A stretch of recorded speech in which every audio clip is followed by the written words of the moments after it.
अस्सलाम वालेकुम जी, की हाल चाल है सब का? खैरियत नाल ठीक ठाक हो? उम्मीद है कि तुम सब ठीक होगे, खुश होवोगे तो हसते वास्ते होवोगे। मैं मोहम्मद असर ते तुसी देख रहे हो तुहाडा अपना यूट्यूब चैनल पेंडू ब्लॉग। तो शुरू करते हैं अपना अज की वीडियो। उम्मीद है कि तुहानू साडी वीडियो चंगी लगती होगी तो तुसी अपना लाइक कमेंट करके जरूर दस्या करो कि तुहानू साडी वीडियो किद्दां लगी।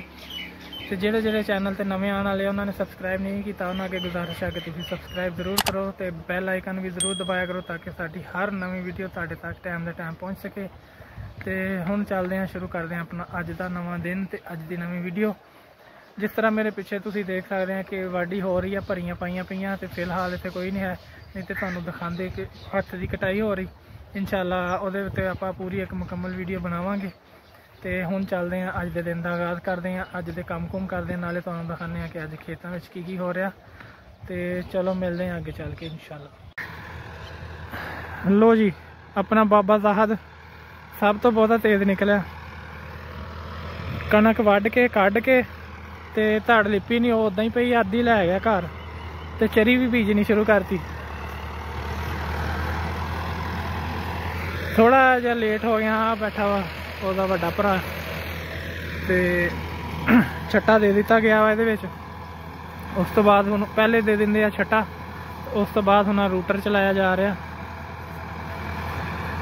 ਇਹ ਦੋਹਰਾ ਮਾਰਨਾ ਕਿ ਸਿੰਗਲ ਹੀ? ਕਈ ਦਫਾ ਸਿੰਗਲ ਵੀ ਮਾਰ ਕੇ ਬੀਜ ਲਈ ਜਾਂਦੀ ਆ। ਤੇ ਮਾਸ਼ਾਅੱਲਾ ਜ਼ਮੀਨ 'ਚ ਨਵੀਂ ਵੀ ਠੀਕ ਠਾਕ ਹੈ, ਇਹਨੂੰ ਕਹਿੰਦੇ ਹੁੰਦੇ ਵੱਤਰ। ਮਿੱਟੀ ਦੇਖੋ ਤੁਸੀਂ, माशाल्लाह बहुत अच्छी वत्तर है। तो इंशाल्लाह चरी चंगी उगूगी। तो ये इस करके ज़्यादा टाइम ना बीजी जा रही है ताकि इनू वढ़ के मुड़ के फिर ये झोना बीजा जाऊगा। तो तकरीबन एक कहरा रूटर वा चला वा। उस तो बाद ये उत्ते दोबारा हम दोहरा करके मारिया जाऊगा ताकि ज़मीन नरम हो जाए। तो जिन्नी नरम होएगी उन्नी फसल वास्ते चंगी है।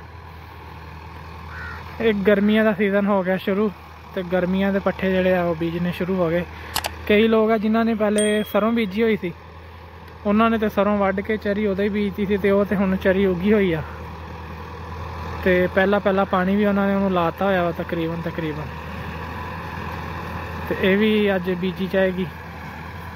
तो फिर इंशाल्लाह इसकी ग्रोथ तुहानू नाल दी नाल दिखाते रहांगे। तकरीबन 3-4 दिन बाद ना पौधे निकल आते होंदे आ, तो फिर नाल दी नाल तुहानू इंशाल्लाह वो भी दिखावांगे। तो फिलहाल तो बीजी जा रही है, वो जगह रह गई है थोड़ी जी। तो इधर सारे लग गया होया अमरूद, इन्होंने खा के ख़त्म कर दे तकरीबन। असी रोज़े रखते रह गए, तो इन्होंने अमरूदा ते हाथ साफ करते। चलो जी, अल्लाह बरकत पावे इन्हों के पट्ठियां च। तो हुण आपां जाके करते हैं अपना काम, तो बाकी गल्लां बातां फिर वापसी ते करदे नुक्कर तो नीवी हो जानी फिर इदां विचों ही भर लेना सी खाले दे।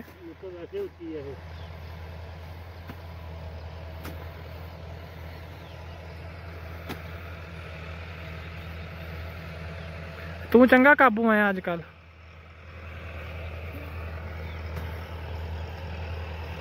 लो जी, मुंडा नक्का बंद कर रहा ताकि पानी ना इधर आ जाए, क्योंकि जिन्नी देर चरी उगे ना उन्नी देर उन्होंने पानी लग गया चंगा नहीं। पानी इदा ही लग गया तो जमीन तो हो जाती सख्त, फिर पौधे बाहर नहीं निकलते। इस करके हम नक्के बंद किए जा रहे हैं। इनू हम तकरीबन उन्होंने कहते होंगे कि कोर कढ़ना। तकरीबन यह पौधा जो हथ जिन्ना हो जाएगा फिर इन्हू पानी लगेगा। इस नमी दे विच उन्हें हम पौधे ने उगना भी आ, तो वड्डा भी होना। तकरीबन 2-2 पत्ते कर लैंदा, 3-3 पत्ते कर लैंदा जो फिर पानी लाईदा। कल मैं देख के गया तो उदों मैनू ज़्यादा गिली लग रही सी ज़मीन, लेकिन हुण जो वाही आ तो माशाअल्लाह ठीक ठाक वत्तर निकली आ। अल्लाह खैर करूगा।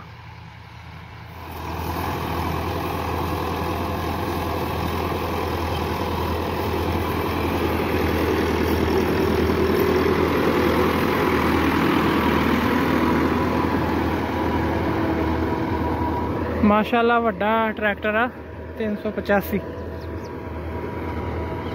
आम ਜਿਹੜੇ ਆਪਣੇ ਇੱਥੇ ਚੱਲਦੇ ਆ ਉਹ ਹੁੰਦੇ ਆ 240 260 ਤੇ ਇਹ ਮਾਸ਼ਾਅੱਲਾ ਹੈ 385 ਤੇ ਯਾਨੀ ਕਿ ਇਹਦੇ 'ਚ ਜ਼ਿਆਦਾ ਪਾਵਰ ਹੁੰਦੀ ਆ।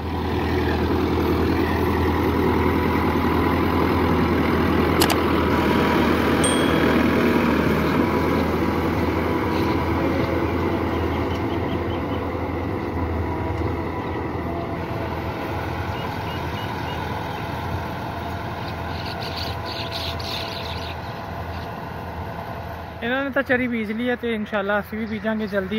तो अज की वीडियो कैसी लगी तुसी कमेंट करके ज़रूर दस्यो। पेंडू व्लॉग देखते रहो, अपना बहुता ख्याल रखियो, हसते वास्ते रहो, खुश रहो तो अपने आंढियां गवांढियां का भी ख्याल रखियो। तो वीडियो नू लाइक तो शेयर ज़रूर कराया करो, तो जिन्हें जिन्हें सबसक्राइब नहीं किया सबसक्राइब भी ज़रूर करियो। तो इंशाल्लाह तुहाडे वास्ते पिंड का माहौल पिंड दियां इदां मजीद वीडियो लैके हाज़र होंदे रहांगे। उदों तक अपना बहुता ख्याल रखो। इंशाल्लाह अगली वीडियो में मुलाकात होगी। तब तक रब रखा। अल्लाह हाफ़िज़।